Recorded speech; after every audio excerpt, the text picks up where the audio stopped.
So hey folks, I wanted to talk about live spec today, which in my opinion is probably the most important way to make perfect points over the cycle in perfect team.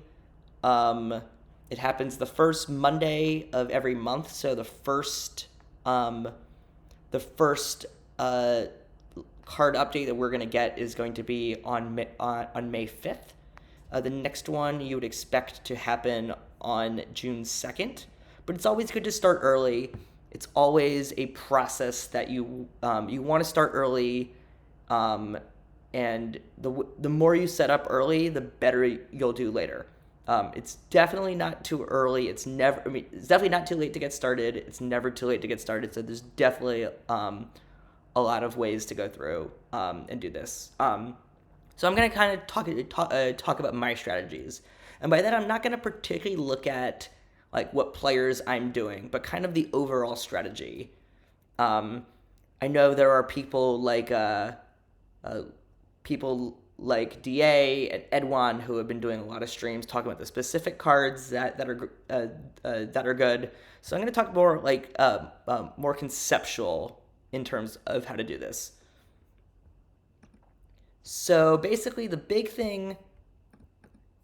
first thing to know, the real basics about live spec is basically based on real performance from month to month, live cards will go up or down in rating. So let's look at this junior Caminero card right here. Um, Based on how he performs in real life compared to his preseason projections, his ratings might go up. His ratings might go up or down. Now, here's the first big thing that I think people kind of tend to struggle with live updates. Um, Now, we've never been told a formula, which is good. It should be something that like isn't a science. It should be more of an art. And so the way I like to think about it is, it's not the card ratings and how the card ratings move aren't really a representation of how well they've been playing, how good their season's been. It's more an adjustment based on new information from the projected preseason projections, and using new information to try and project what the player's actual true talent is, which which makes sense to me, because why should a player that hits a no name player who hits 500 in a month go up 30 points? Like, it's more than likely a lucky month, but at the very least there's stuff about that month that's probably convinced us that he's probably a little bit better than we expected him to be. I know some other people will talk about it as early season is like 100% projections, and then it adds more of the season as things go until you get to being like a full season later on. I never really prescribed to that theory. I definitely think it's more, again, kind of the Bayesian point of view, where you have your prior, which is the ratings, and then you get this new data in, which kind of adjusts where we think it will end up over time. So, the ratings all go into, or the stats go into the ratings that specifically matter. So obviously, so the same thing as we talked about for, tournament projections, BABIP, doing well in BABIP will increase their BABIP. Striking out a low amount of time will increase their strikeouts. Hitting for a lot of doubles and triples will increase their gap power. Hitting for a lot of home runs will increase their power. And taking a lot of walks will increase their eye. For pitchers, striking out a lot of having a strong K per 9 will increase their stuff. Having a low home run per 9 will increase their HRA. Having a low BABIP will increase their PBABIP, and having a low walks per 9 will increase their control. Now,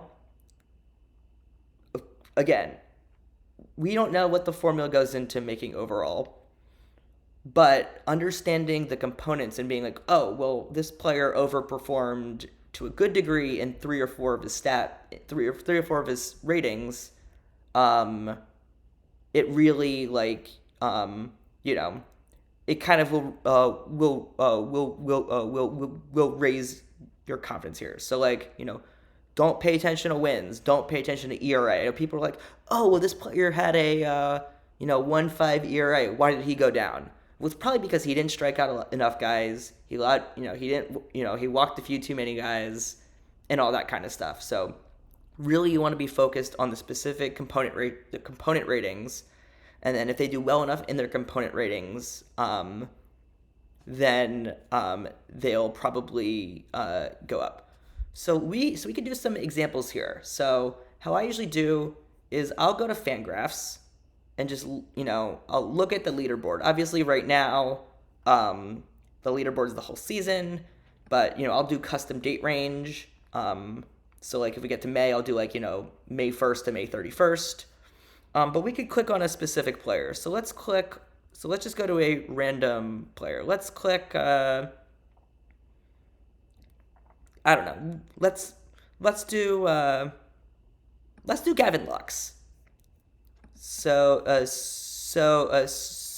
Gavin Lux, he's hitting 352, 438, 474, 473. So he's doing quite well. However, if we look at his component rating, so before the season he was projected at an 11% walk rate, a 22% strikeout rate, 136 isolated power, which I don't think we have actual just straight home run percentage, but home run percentage would definitely be a little bit better, and a 342 BABIP. So from this we could see it's likely his eye's going to go up. His avoid K is actually going to go down since he's been striking out more than expected.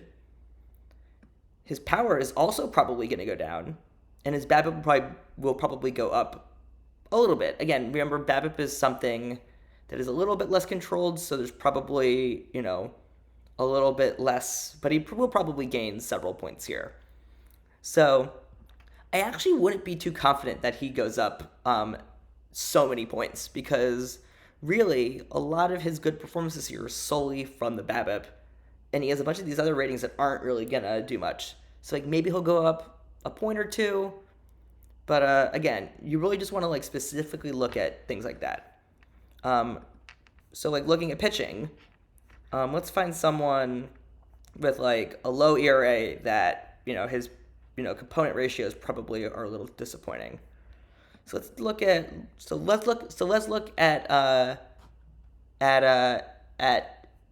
Tyler Mahle, or however you pronounce his name. I know someone's gonna get me for that one.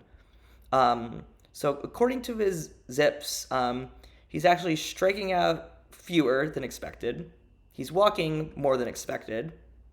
He's allowing a lot fewer home runs than expected, and has BABIP lower than expected. So he's actually someone that, again, people are like, oh, well, he is a 1.14 ERA for the month. He must, he must have a big boost coming. Well, I'm actually not convinced that he's actually going to go up super high. He'll probably gain some points, and he's someone that maybe is a decent long-term hope, but he's not someone I'm expecting to go up a ton of points. So that's kind of the process that you should pay attention to when doing live spec. So again, it's important to just look at kind of the current month and what things are doing. So okay, so you've identified which players you want to spec on. So then, what's the best way to actually make that into making money? So the first thing is you're allowed to buy up to 10 of a single copy of a card at once, and then after that you could still rip them in packs. So one of the best ways to do things is actually buying up to 10 copies early in the month. So if there's a guy that you're like, okay, I think this guy's going to have a good month, he's selling for pretty close to quick sell, let's buy up his 10 copies, and then from there we can, start adding up on that. So like Mackenzie Gore, I liked him a lot coming into the year. I was like, okay, let me buy up 10 copies, and then I could just keep ripping over him. And now I'm up to 28 copies of Mackenzie Gore, who's someone that I really want to hold on long term because I think that he's going to be, very good throughout the season and has potential to go up to, a gold or a diamond card. So then the next step is thinking about sort of the long-term holds versus the short-term holds. So usually, after a month happens, cards go up. People are like, okay, I'm gonna sell all these cards because I could use the points. I think it's worth thinking about whether or not you think that player is going to be, good with their performance going into the future. So like, looking at some of these golds, looking at some of these golds, someone like Cole Reagans, I think he's a great pitcher. He's pitching well. I think he potentially has perfect potential. So because of that, I'm gonna hold on to him. Same with someone like James Wood. But then like there are probably some guys that may or may not go up. Like again, I haven't really invested too much into gold because the sell prices have been pretty close. But like maybe someone like like Trent Grisham, who's had a really good year so far. 7 points is a lot, but like maybe he goes up. And then it's like, well, I'm pretty confident he's not going to be there. And the card will also be pretty close, pretty close to quick sell, so pretty easy to buy at that point. Clay Dog, who's hanging out in the chat, makes a good point that it's worth holding on cards as long as possible. But at the same time, like if you can use those points to reinvest into other things, again, that is become the risk reward aspect there. So like kind of getting comfortable with like, this is someone, especially if you have more than 10 copies, you probably want to hold on to someone longer because obviously you can't, as cards go up, it becomes harder to rip them. So like, once Mackenzie Gore hits silver, I'm going to be opening a lot fewer of him than he was when he was a bronze. So like kind of focusing on that. The other thing is like cards right now that are like, this will happen less as the year goes on because most live cards will go down closer to quick sell once we get further away from the live missions mattering. But like someone like someone like Spencer Schwellenbach, who I think he's had a pretty good year, but he's already selling for more than diamond price, so I may as well sell him for that. On a higher end scale, someone like Yamamoto, he's currently being bought for 13K.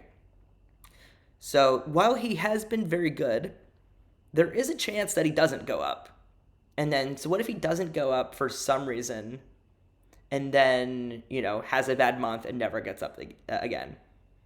Like, there is a risk you're always doing for not filling high buy orders. And like I would be, trying to sell him as close to the 20K as you can. But again, this is part of why it's good to load up early, because then you're not rushing people who, are also thinking about this. Again, the best time to live spec is in the beginning of the month right after the update, because people are selling off cards, people aren't thinking about spec, and that's your turn to start buying up the cards that you think potentially can have a good month. The potential loss is pretty low because it'll be pretty close to quick sell, regardless. So that's kind of sort of my strategy. I hope this is helpful to folks. Again, there's a lot of other streamers and stuff, and we'll definitely go over some of our picks on stream, month in, month out. But again, I wanted to sort of talk about the overlying concepts there. So thanks everyone who is hanging out in the stream while watching this. Thanks everyone on YouTube who will be watching this in the future. And yeah, good luck on live spec, folks. All right, cool.